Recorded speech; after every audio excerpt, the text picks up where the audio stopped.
Millions of people from all over the world suffer with health anxiety, what they would call hypochondria.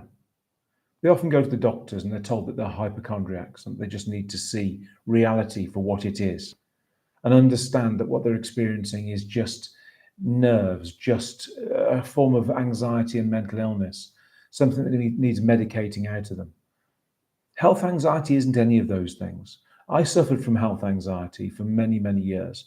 In fact, from the age of 4 until I was 26 when I recovered. Health anxiety is not about mental illness. It is not about frailty. It is not about being a hypochondriac or having a childish focus on your health or illness. It isn't any of those things. And it's certainly not something that will respond to medication or relaxation or meditation or anything else that conventional psychology and medical practice would throw at it. It just isn't those things. How do I know? Because I suffered from it for 22 years. I recovered from it, and I'm now 57, and I've spent all of this time researching the true physiology of these conditions, including health anxiety, generalized anxiety, panic attacks, agoraphobia, monophobia, health anxiety, puro, eating disorders, postnatal anxiety, self-harm, you name it, I understand it.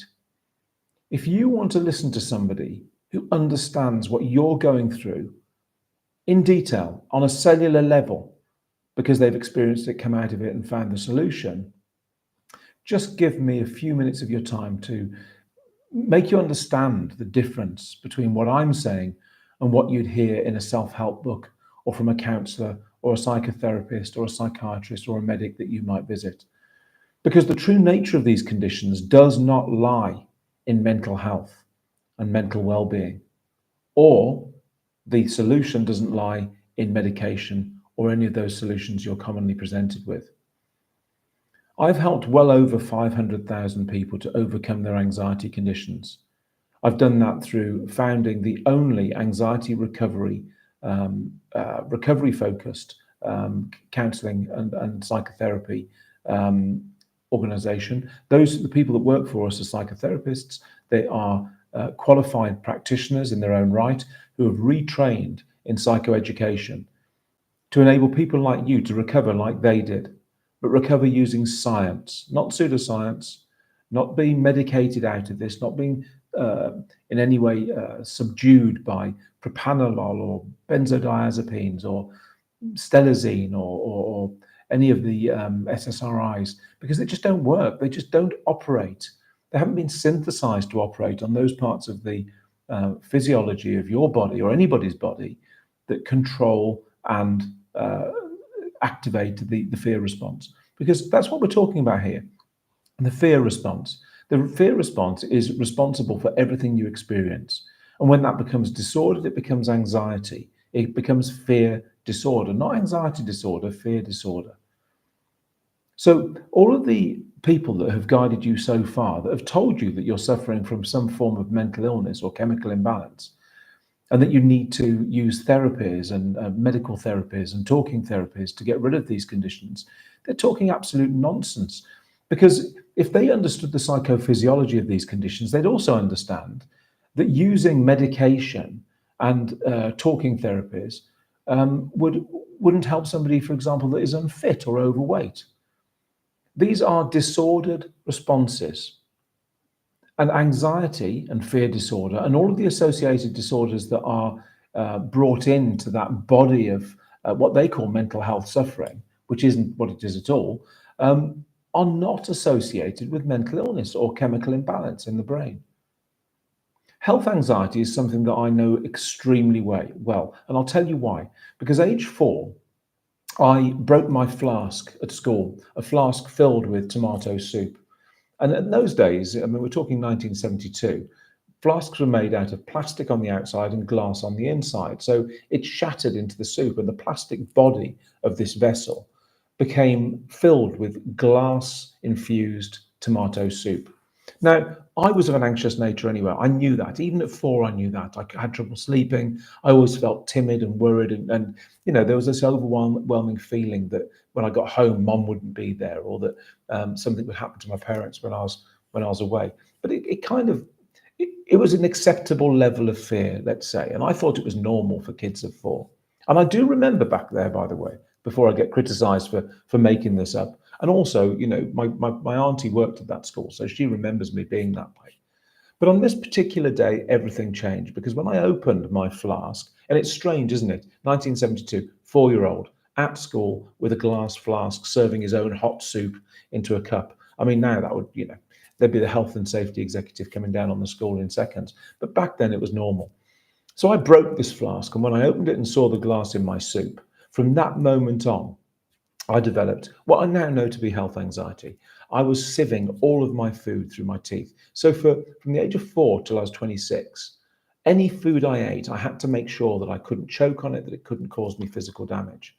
Nobody knew about this, by the way. It was a form of eating disorder as well as health anxiety, but I was absolutely fixated on what I put into my body and what effect it would have on me. And of course, when I had infections, real infections, I'd focus heavily on what this is. And of course, as I got older as well, I was researching more through books primarily because that's all we had back then. But I was looking in books to find out, why I felt the way I felt, why I felt dizzy all the time, why I felt that I couldn't swallow.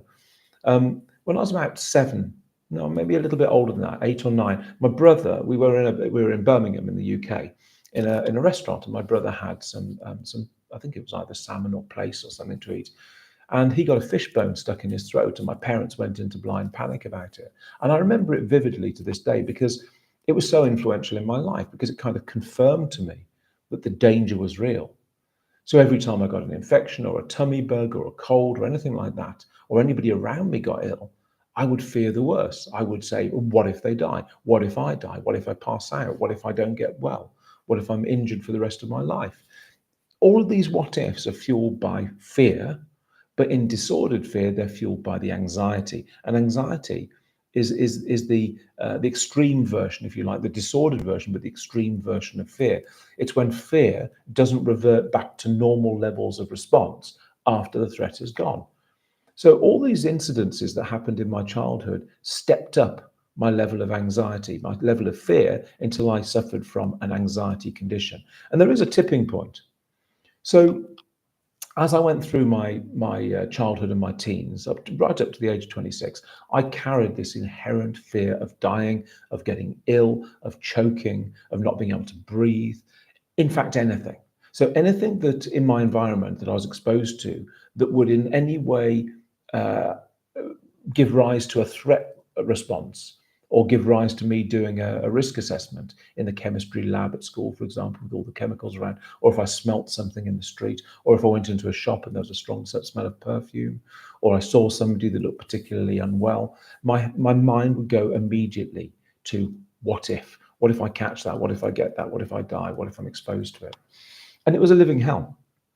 Now, from that health anxiety basis, I then started controlling what I ate. That became quite a significant eating disorder, in that I'd only eat things that I could chew up very small and therefore almost sift through my teeth.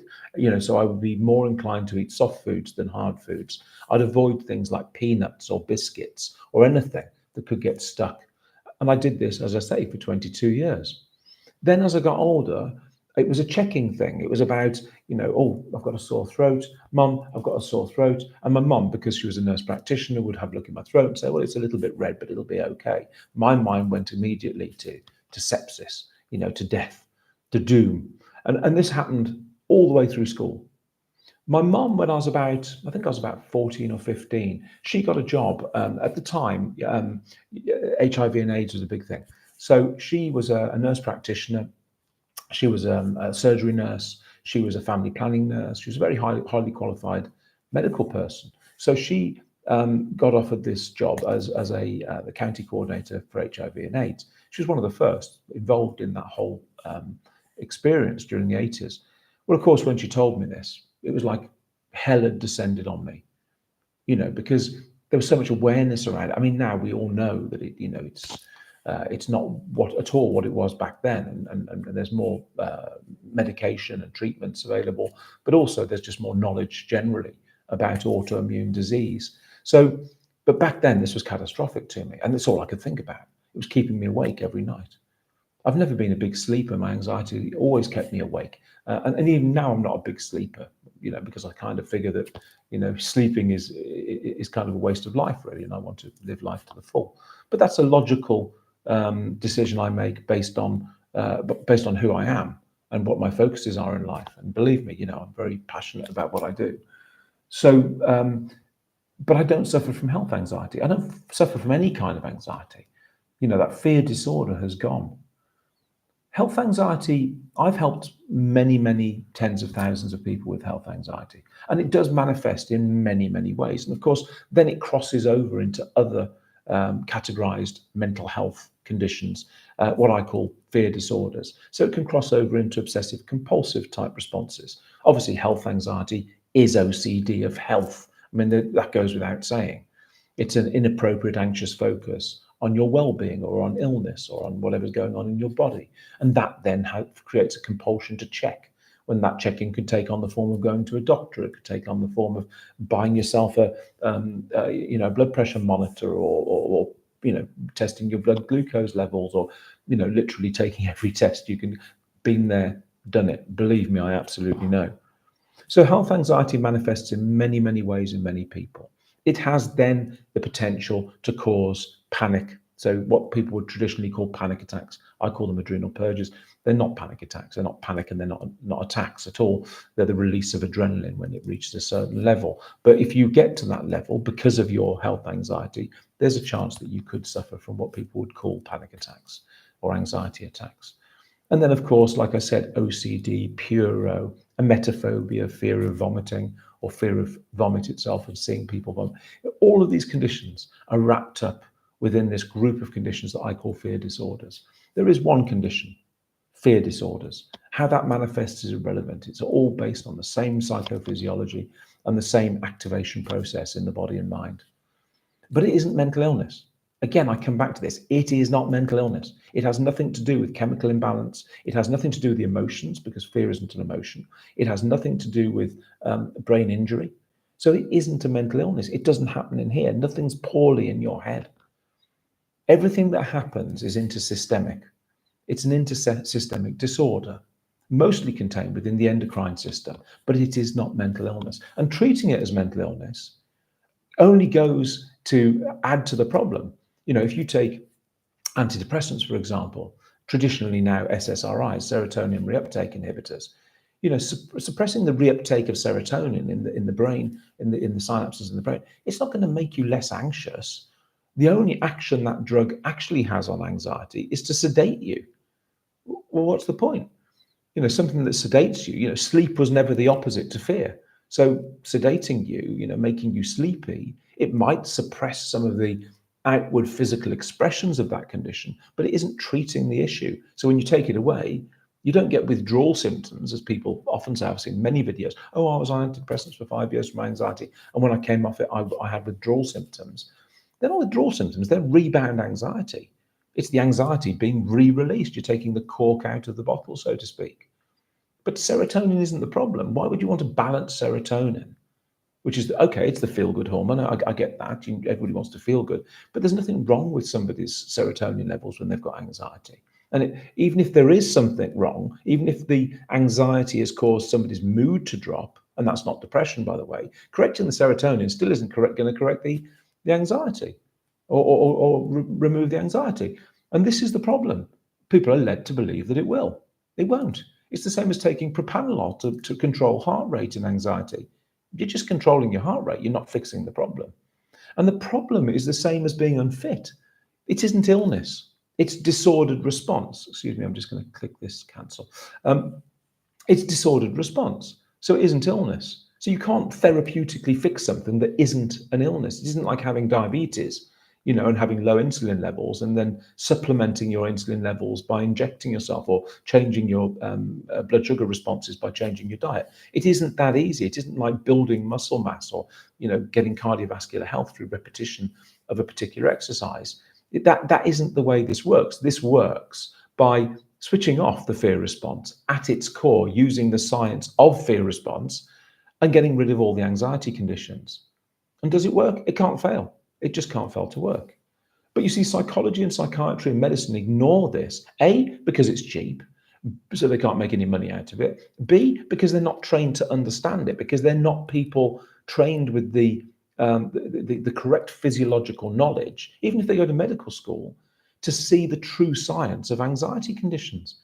So the whole system that deals with anxiety conditions globally isn't set up to deal with the condition itself. It's like, for example, saying, oh, I've got a motorbike. I use it every day. I go to work on it. I use it to move around for my social. And then you say, oh, but it's broken down. And you go around looking for some workshop that deals with motorbikes, and you just can't find one because there are none. This is hypothetical, by the way. Please, I understand there are motorcycle workshops, but it's like having a motorcycle but no workshops for motorcycles. And somebody eventually says, oh, well, I actually know somebody who fixes bicycles. They've got two wheels. So you take it along to this guy, and he's like, oh, yeah, it is like a bicycle. I'll give you that. And you do sit on a saddle and ride it and hold handlebars. Yeah. Look, I'll have a go at it for you. Would you leave your motorcycle with this man or woman? No, clearly not. Why? Because they don't understand the mechanics of the motorcycle. It may look the same. It might act the same. It might get you to the same destination at different speeds, but to the same destination. But it ain't a bike. And this is the same with what I'm saying about anxiety conditions. You are taking your vehicle to people who don't know how to fix your vehicle, because they haven't had the training to understand the exact science of what you're experiencing. Medics, doctors, even surgeons, they have huge amounts of knowledge about their specific subject matter. They have a general knowledge of the human body and the systems of the human body. Then they have a general knowledge of how to pick up a book and write a prescription for the things that affect those systems in the body. And if they're a specialist in a hospital and you go to see a cardiologist or an endocrinologist or a gastroenterologist, they will know their specific subject matter and possibly, 100% have 100% knowledge on how to remove your diseased bowel, or how to fix the valve in your heart, or put a stent in. Or they might have fantastic knowledge about your specific illness, and if it's an endocrinologist, they'll know what to do about your diabetes, for example. But you go to a doctor, psychologist, and by the way, psychology is a theoretical study that only belongs in universities. It was only brought out of universities to create, clinical psychology. It's a nonsense. There's no such thing as clinical psychology, because psychology is an area of study. It's a theoretical area of study. Well, is it because we do this, or is it because we do that? Some of that is brought into psychological practice, not clinical psychological practice, but general psychological practice, and is very useful to understand human behaviors. But it can't understand the physiology of a disorder that is more embedded in the endocrine system than anywhere else. And endocrinologists aren't taught that this is the case. Doctors aren't taught that this is the case. Psychology and psychiatry certainly isn't taught that this is the case. It's completely ignored. The entire physiology of an anxiety condition isn't dealt with by any of those people. And if you don't believe me, come to one of my webinars and I'll explain in detail why. But it's not, and that's a fact. It's not Charles's fact, it's fact. And the reason that you, as a health anxiety or any form of anxiety condition sufferer, hasn't recovered yet is because you haven't been given those facts. It's not because you're incurable, or you're therapy resistant, or the drugs haven't worked, or the regression hasn't worked, or the hypnosis, because those things can't work. It isn't your fault. You have been cajoled by people who should know better into believing that their therapy is right. I have a friend, I have a lot of people that work in psychology in general practice. They work in hospitals, they work in independent practices. I have friends that are psychologists and psychiatrists. I've recently watched a documentary, which I meant to post actually, that I found. I'm just checking the IP rules around it, because I don't want to post something that I'm not supposed to post. But it was a documentary done where they questioned psychiatrists. And what was interesting is that the results of those questions mimicked 100%. They mirror reflected the responses I've always had from psychology and psychiatry. And that's been in the NHS, that's been in private practice. Anywhere I've gone, I've asked the same set of questions. And the truth is On this documentary, these doctors of psychiatry were asked, um, how many people have you cured in your career? And not one. In fact, a lot of them just laughed and went, you can't cure these people. No, cure is impossible. A friend of mine who's a psychiatrist said the same thing to me. I haven't cured anybody. You don't cure them. He worked in child services. They come into child services. We treat them, but nothing changes. In fact, most of them get worse. And then they leave and go into adult services, and then we kind of lose track of them. Brilliant. You must be so proud. I mean, it galls me and sickens me the times I sat down in front of psychologists and psychiatrists and they threw this utter BS at me about my severe mental illness, about my borderline personality disorder, about the fact that I'd got high level depression and anxiety connected to it. It's utter physiological bull. It's not possible. It's impossible. And if you ask the right people, they'd tell you this. It's just that we are, I suppose, so trusting of these people that have been to university for a couple of years and done, GPs have done like a week, if that, probably a day on mental health during their training. They admit it when you talk to them. They don't know the first thing. All they know is how to write the prescriptions. And psychiatrists have been to medical school and then did psychiatry training. And what's psychiatry? It's prescription writing for mental health.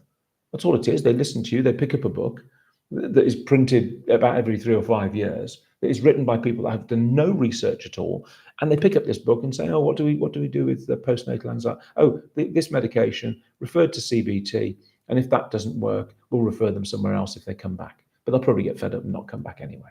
That's about the size of it. Because the truth of this is that anxiety is curable. Why? Because it's like unfitness. It is exactly the same psychophysiologically. Anxiety conditions, all of them without exception, are like unfitness. And you can cure unfitness because it's disordered response. It's not chemical disorder. It's not mental illness. It's not brain injury. It's not psychosis. It's not clinical depression. It's none of that.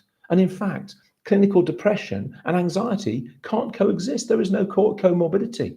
But on every website you find in the world, it says depression with anxiety. Anxiety and depression are interrelated. The comorbidity exists. It doesn't. You can have anxiety and be thoroughly pissed off with your lot. That's common. I was. Woke up every morning. Oh my God, it's back. It's here still. That makes you feel extremely low. But it's not clinical depression. Clinical depression has a specific diagnostic guideline. And the thing is, anxiety isn't something that's an illness. So how could you diagnose something that's not an illness? The fact that people are somatizing so many manifestations and having these intrusive thoughts, as they call them. What if I'm this? What if I'm that? What if I do this? What if I do that? Because they seem so overwhelmingly influential, and because they constantly stream into your mind, it's easy to believe somebody that says to you, "Oh, it's psychosis. Oh, it's depression. Oh, it's this. Oh, it's that," and push people down different streams. Now, I mean, if you're having thoughts like I did about HOCD, for example, just getting away from health anxiety for a moment, because health anxiety and is OCD. It's OCD of wellness. All anxiety conditions are OCD. My OCD manifested in many ways. It manifested in the fear of contamination. It manifested in control mechanisms, but it also manifested in agoraphobia as a form of OCD. Emetophobia, fear of vomiting, is a form of OCD. But OCD as a condition can also give rise to a huge barrage of intrusive thoughts, whether they are about food or whether distance from home or about your health. Those are relatively sort of intrusive, but relatively harmless kind of thoughts. They don't make you question your sanity. But when they focus on your sexuality, or they focus on religion, or they focus on harming somebody or doing something sexually inappropriate to somebody, it very quickly you get so confused and concerned that you're in this quandary. Should I tell anybody? Should I tell my psychiatrist I'm having these thoughts? They'll have me sectioned, they'll have me put away. These are perfectly normal thoughts in an anxiety condition. But if you told somebody about them, the majority of psychologists, psychiatrists, or anybody else you talk to, members of the public, even members of your family, would probably look at you and go, "Oh my God, why are they having these thoughts? That's terrifying." So a lot of people have been pushed down pathways. Boys that say, "But what if I'm a girl?" Girls that say, "But what if I'm a boy?" Heterosexuals that say, "But what if I'm gay?" Gay people that say, "But what if I'm heterosexual?" And so on. You can see very clearly that, and these all start with what if, as you can tell. You can see how people can get very quickly pushed down pathways due to the ignorance of the practitioners or the people they're talking to, and also how family members, for example, could support that treatment pathway because it seems logical. Well, they're thinking about being gay, like I was. So this pathway seems right, it seems appropriate, it seems professional because these people are saying it. When in fact, the truth is that those thoughts aren't indicative of anything more than anxiety. And when people understand the science and use the science to recover, they recover quickly. How quickly depends on them, but they recover. Why? Because it's the only solution. You can waffle your way through meditation and therapies like talking therapies, CBT, DBT, even NLP and EFT, and now EMDR, all the newfangled ways to treat anxiety. They might well be treatments. Tapping yourself on your head could be perceived as a treatment. Is it going to work? Or no? Why? Because it doesn't do to the body and brain what is necessary to get rid of the anxiety. It might offer a bit of distraction, and talking to somebody might make you mildly less scared just through reassurance alone. But is it going to address the psychophysiology of the condition? No. Why? Because none of them do. It's as simple as that.